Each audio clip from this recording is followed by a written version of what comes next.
everyone, my name is Chris.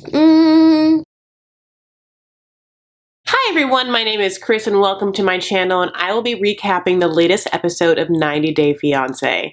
In my life, I'm a little crazy because I'm planning for a trip to New York right after Thanksgiving where I will be on Michelle Collins' Sirius radio show and we will be talking, and I'm so super excited, so please tune in. But because of that, this is going to be maybe not the best edited. I'm doing the best I can, like I'm putting 100% in, but sometimes I put like 200% in. You know, it'll be a ride of ups and downs and turns. And so Jonathan and Fernanda are first up, and where we left them are drunk and pissed. Drunk, pissed. One of them drunk, one of them pissed. Fernanda's the pissed one, Jonathan the drunk one. And it's like this manufactured, drama about this like blonde that starts dancing with Jonathan when he's decided to have too many drinks when Fernanda can't drink. And Fernanda like catches him coming out of the bathroom when honestly this should have been avoided by him. He should have escorted her to like where the bathroom was and been like, I'll just be outside. Those places are like teeming full of people obviously trying to hook up. You're gonna let this like 19-year-old hot ass girl just step foot in this country by herself go to the bathroom? You should have gone to that bathroom and that wouldn't have even happened. And then Jonathan has the audacity to be like, if this happens again, it's like she's so immature. And it's like, dude, you handled this super wrong. You got wasted when your partner wasn't getting wasted. It's just not very respectful and not attractive.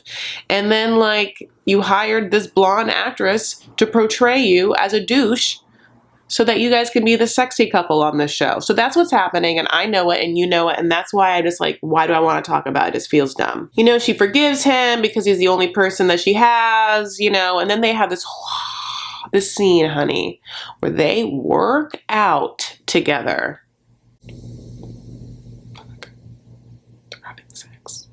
They're having sex, but it's like she's moaning in such a way that you don't moan when you work out.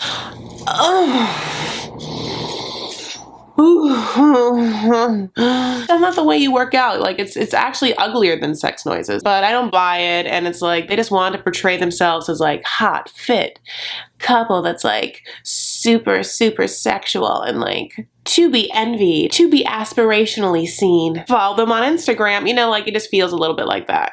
You know, and get your money, girl. I'm not saying that's a bad thing, but it just makes it so I don't feel very emotionally invested in you as a couple. I just kind of just like Kardashian your way to success, you know? The last little bit we get is that he again has a shitty relay with his mom. He used to have the best relay with his mom, grew up loving his mom and her best friends until he started hanging out with Fernanda. And then his mom found out that he got engaged on social media, which I guess is now all Fernanda's fault.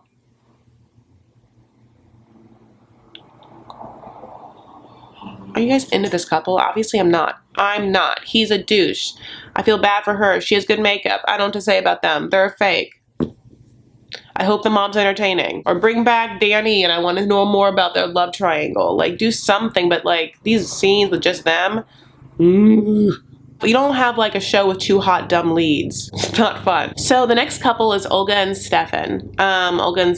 So Steven is very impatient and feels threatened and feels very anxious in the situation in which he's in, which is in a foreign environment where he hasn't been able to like, and I think feels guilt or shame that he hasn't been able to be there for the pregnancy part of his son, but wants to be there full throttle for the birth, but has run into some problems. Chiefly, A, Russian people do things differently, which is that the men aren't there, and B, his wife had a C-section. There's like, in visiting hours are tough. So because of all that, when Olga gets released to go home, he's like, let's fucking go. And she's like, okay, but I'm literally feeding the baby, A, then the baby has to like throw up or whatever the baby does. And then also, C, I've been cut from ear to ear. And by ear to ear, I mean like hip to hip. You don't understand what a C-section is?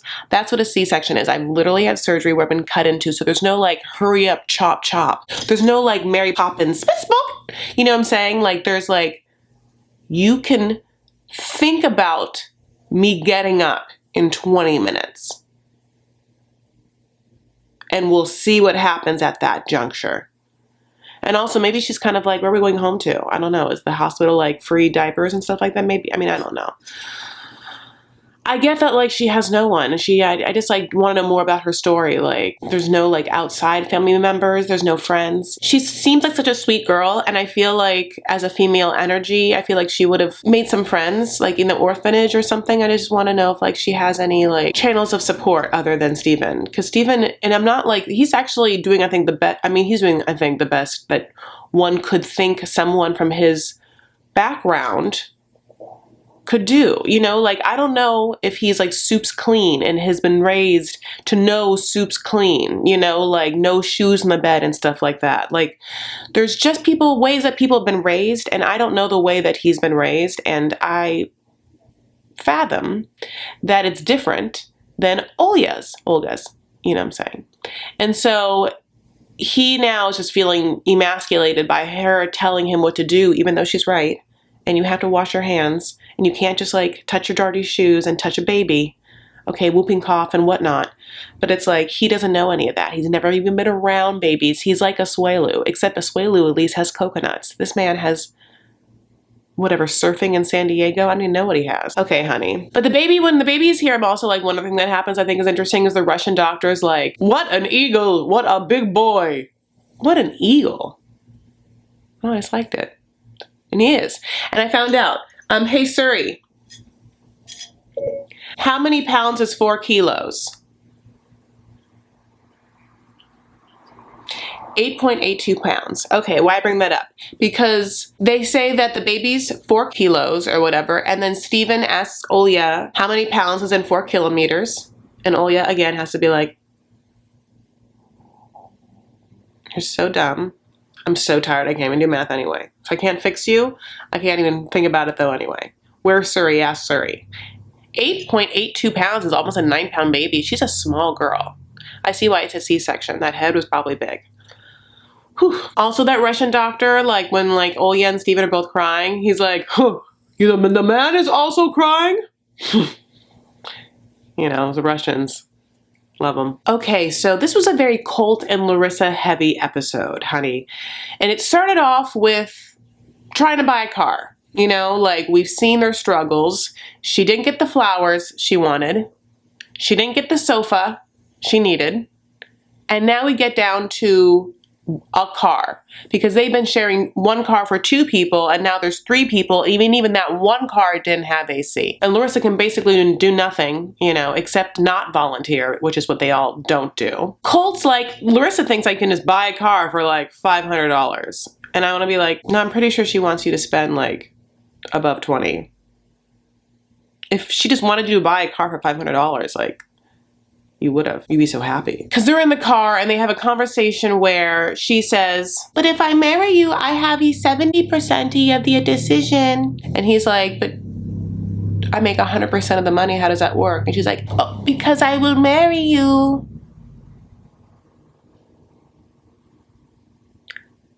I will marry you. So 70% T. Decision-y. Making process-y. And then she has a confessional where she says, I want a husband who can stand with his wife. But no, every time I ask ye, I hear the same oldie answers. And they're always no. She's mad that she can't make decisions, which I get. She's going to be his wife. And she's like, look, the person making decisions mostly in this scenario is going to be me and not Debbie and not you, Colt, because none of your styles are like up to speed. You guys obviously don't know what's supposed to be happening here. So I'm here. I'm going to save the day.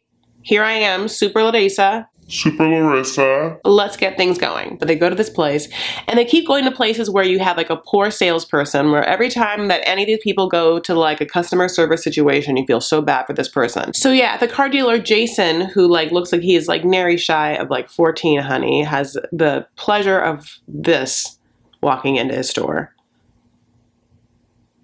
He's like, what are you looking for? And then Colt's like, a car, of course. And Larissa's like, I don't know, something sexy and luxury and blacky and biggie. Biggie and blacky and sexy. Like a rapper, but a car? Like an Escalade, is that what they drive? Or a Maybach? Or even like a Chrysler 300? She straight up says you need to spend money if you're gonna bring a woman from another country, and that is like the theme of this season. Yeah, you do, Eric. That's what it costs money. Think about it costs money. You gotta think about it. There's a lot to be on the docket. And if you don't have the right budget, you know, like, this isn't for you. Because there's like ladies and gentlemen everywhere. You can open your door and spit and will land on someone's face. And that person has a whole family you can meet after, you know, you apologize for spitting in their face and they've sued you and you go to court, but then like look and see what's happening in those pews. Colt has a conversation with Debbie where he's like, should I marry Larissa? And Debbie's like, Why? You're married to me. I mean, no. Being married. Why? Mommy. Remember? Mommy. Married. Mimi. but then she just says life will not be dull. Debbie has really made it seem in these live episodes specifically that like Colt and Larissa like laugh a lot. And then I can kind of see their humor because she's really dry. Like maybe he gives in such a way. What is he giving her though? Just the promise of like America? Because it's like he has to be giving her more. And don't tell me in the comments what I don't want to hear. Tell me in the comments what you think.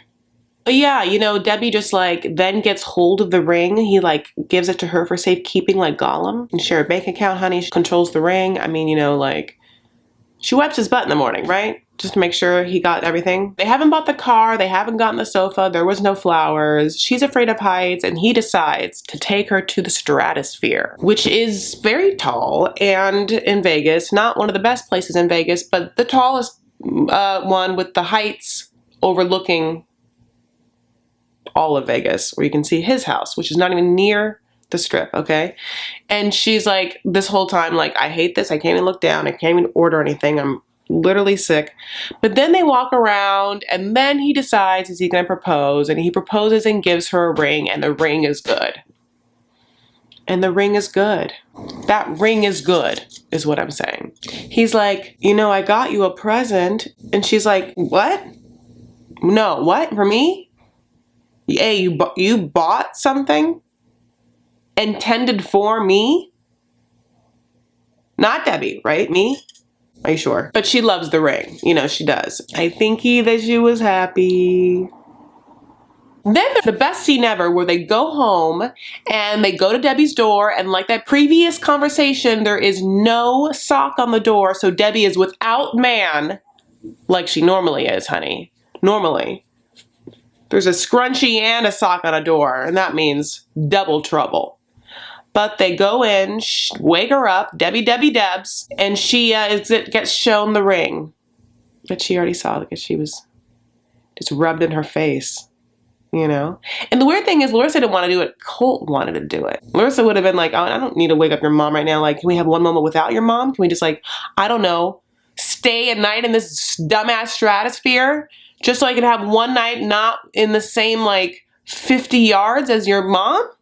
But that's what happens. You know, that's what happened. Whew. She's not enjoying her life. I think that's why we're having some issues. So the next couple is Jay and Ashley. She says she thought her friends would support her even if she was making a bad choice. Yeah, no, some friends won't. Some friends feel morally obligated to be like, no. Some friends are like, don't give a fuck, and they have their own things going in their life. They're like, honey, you do you. That's just what it is, you know? So you have to know what kind of friends you have. And I'm not saying one's better than the other. I think you need a combination of both, truly. Because you need some friends not to judge you. You need some friends to judge you.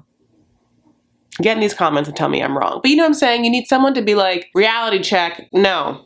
And then you also need someone to be like, you know what, whatever you think, whatever you want to do. You only live once. You know, like you make your decision up in your mind of what you think and how you want to live your life.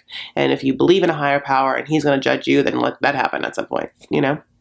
Maybe it's a she.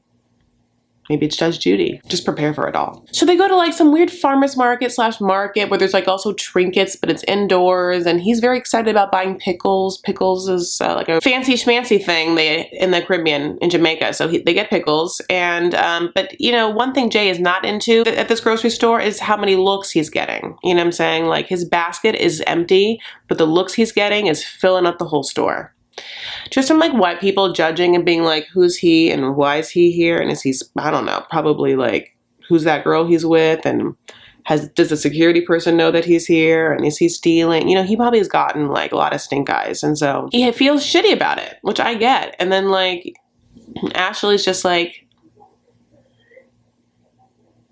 oh, mustard. She has no idea. She's blissfully unaware. But they have this conversation, which I think was also like prodded on by the producers, where he lets out that he's feeling some type of way, and that is, you know, weirdly looked at and judged and feeling discriminated and or prejudiced against. And she's like, yeah, that sucks. And he's like, why do white people do it? And she's like, I just hate it. You know, what's she gonna say? I don't know, like, let me just like text my family, see what's up there, you know. Okay, I'll get back to you. Yeah. He misses Jamaica. He doesn't have any friends here, despite the friends that were at the party. Like, I don't know if they were like not real people. I have no idea. Like, you know, maybe they were like real dolls. We don't know. But like, again, he is like bored out of his mind. Like, he doesn't want to volunteer. I'm just saying, I'm not saying he doesn't want to volunteer, but it seems like none of them do. So, but he finds a barbershop, maybe on Yelp, okay? A barbershop with like quite, I mean, just the characters built in, honey. And he's there, he tells them their story. He's from Jamaica, he's 20, he's about to get married, and they're just like, what? No, no, no. You have to be going out and sowing your seeds, because if you don't, you get tied in, you're gonna like make a mistake and it's gonna be bad for you. And be like, you haven't seen enough women out there yet. You gotta like get all your fill in and like, don't do it. You're like giving up your culture. And he just like stands by his decision and gets that haircut, you know? Like, I wonder, did they cast those guys in the barbershop? Because they had to get all their like information, and they had to like, you know, one dude is like getting blown up by like his girlfriend, and the girlfriend just keeps saying, I love you. And he's just like, don't ever get married. It's such a bullshit thing. And it's like, oh, she just loves you so much. Is that how bad it is? Oh, man. Okay, so the next couple is Kalani and Asuelu. So they're moving out of the Airbnb and going to Utah, honey. Salt Lake City. You guys know what I'm talking about? It's from the Book of Mormon. Great song. So they're on this freeway, okay? And it looks stressful, AF. And Kalani's in the front, honey, and Asuelu's in the back with Oliver. They have a conversation where she says the word annoying, and Asuelu's like, oh, you say that word a lot. In fact, yeah, you and your sister say annoying like all the time. She's like, yeah, we do. And he's like, yeah, which is like interesting because you guys are. So it's what a coincidence. And she's like, it's really, really upsetting. She's driving and, you know, he doesn't get it. Freeway driving is hard. Her kid's in the back seat. No one's like paying mind. Doesn't seem like there's any good radio stations on. He just burned her in a very real way. Annoying, huh?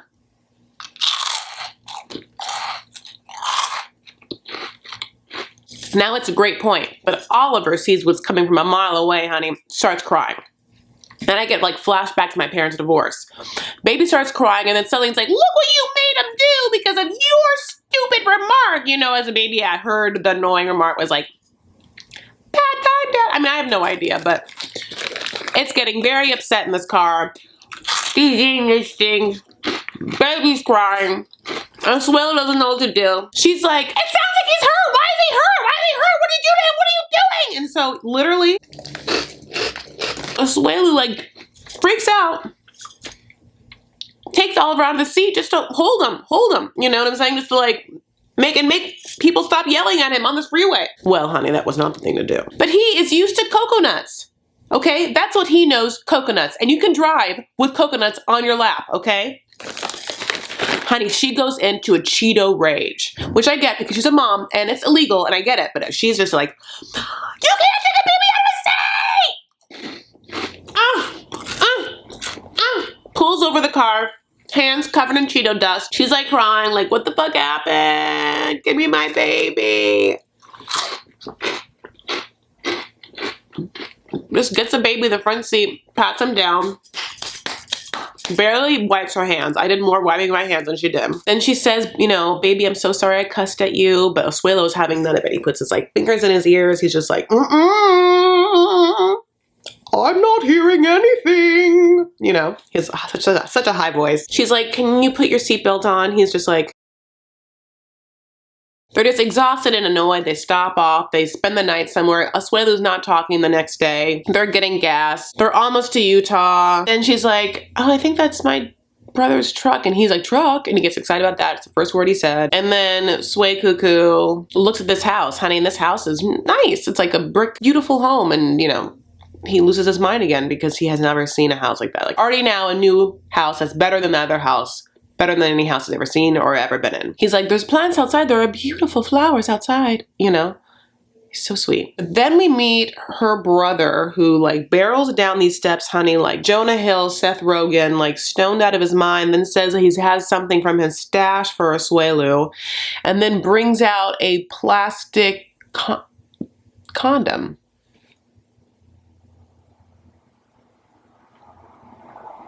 It's so weird. Disrespectful, weird, awkward. He's like, I'm just a loud American. No, you're just like, no, don't put that on us. I'm American and I have manners and stuff like that. That's not me. No, you're, I think the word is like tactless, classless, I think. And that's not me. Another thing that like annoys me about this like Samoan Seth Rogen, when Asuelu says his name, he's like, nice to meet you. What's your name? Asuelu. That's too long. I can't even. Can I just call you Ace? Like, Asuelu is too long. By the way, your own sister's name is Kalani, and her sister's name is Kalini or something. I don't even know how you tell them apart. And you are Samoan. Like, the shame that's like running through this family is, I mean, I don't like it. They're just, right? Okay. Funny things. But like, I'm happy that Asuelu like stands up for himself. He's like, look, that condom shit was like, he called me a slut. I didn't like it. I didn't like it at all. Like, we're about to get married. We have a kid. Like, he doesn't need to be giving me a condom. She's like, okay, but like, we're not gonna have a bunch of kids, so we might need to use a condom. And he's like, I want to have 8 kids. I mean, I want to have like 4 kids. She's like, you said 2. And he's like, well, I have. My siblings are 8. She's like, well, we can't just live off coconuts and pineapples. I mean, in the morning you could. But no, you would have to have protein. Some other kind of stuff. There was like a lady that was on YouTube that like ate like 49 bananas a day. You know what I'm talking about? That bitch? Banana bitch? You know her? Free Lily, the banana lady? I don't know. Anyway. Okay, Eric and Leida. So Leida slept over with her parents' house because when she went over to Eric's trap house apartment, she was like, no, I can't. No, absolutely not. Literally, no, not in your disgusting twin bed. Who knows when you change those sheets and those mismatching brown side drawers and like that blow up black sofa. Absolutely, with the dirty dishes. Nope. Not never. So he needs to like have been prepared. He needs to like at least have pumped that couch. It was like about to like, or I don't know, put that couch in a pool, honey. That's a floating device. So she decides to bring her parents to the apartment and they are as disgusted as she was. And her dad can't even do anything except look around and go like, ooh. Ooh. Oh. Oh. I mean, it was like O's and O's wherever you goes. Where's the kitchen? Follow your nose. All of Leida's family convene in the master with all those swords, and they're just like,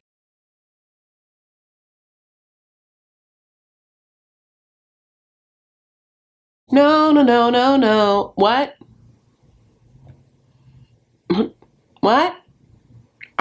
What are you here? Fake swords? No. What? Where'd you look? Do these things work? Have we checked to see if these things work today? Blink, blink. Do you want some eye drops? You know, like, I don't know, because you can't stay here. You can't be here. This baby can't be here. This isn't a place for you guys. And you, by the way, we're rich. So you know what we have over here. So why give to be but the and then what but the have you seen his teeth? You want to be with this rugged with no teeth that instead? You're taking all of that instead just to be in America? So then the family also is like, whose room is that over there? That's Tasha's. They're like, well, who's she and why is she here? Like, they don't like his other family, and he definitely is not respectful enough of his old family to like give them any credit or stand up for them. So it's just a match made in hell. They're like, get Tasha to leave.